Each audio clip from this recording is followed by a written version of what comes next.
आज 26 जनवरी है और मैं हूं कॉन्स्टिट्यूशन ऑफ इंडिया। लेकिन क्या आप जानते हैं कि 26 जनवरी को ही रिपब्लिक डे क्यों मनाया जाता है? वैसे तो भारत को 2014 में 1947 में आजादी मिल गई थी, लेकिन इसे चलाने के लिए है आपके पास खुद का कोई कानून नहीं था। फिर मेरी एंट्री होती है। मैं हूं दुनिया का सबसे लंबा रिटन कॉन्स्टिट्यूशन।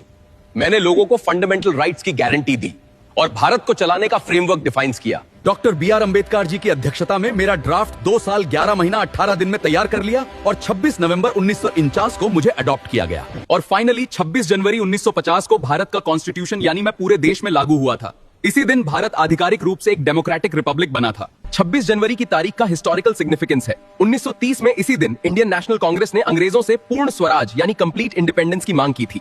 इसलिए इस हिस्टोरिक डे को रिस्पेक्ट देने के लिए मुझे लागू करने के लिए 26 जनवरी को चुना गया और तब से हर साल 26 जनवरी को रिपब्लिक डे सेलिब्रेट किया जाता है। रिपब्लिक डे का मतलब है कि देश का शासन अब किसी राजा या वंशानुगत शासक के हाथ में नहीं, बल्कि पब्लिक द्वारा चुने गए रिप्रेजेंटेटिव के हाथ में है। मगर अफसोस, जो ताकत मैंने आम लोगों और लोगों ने इन नेताओं को दिया था ताकि वे मेरे अकॉर्डिंग इस देश को चलाएं, आज यही नेता मुझे बिल्कुल भी सीरियस नहीं लेते। अब तो ऐसा लगता है कि मेरी कोई वैल्यू ही नहीं। देश में इतनी सारी प्रॉब्लम्स हैं, उन्हें छोड़ के ये लोग सिर्फ अपनी पॉलिटिक्स की सोचते हैं। बताओ, क्या ऐसे बनेंगे हम विश्व गुरु?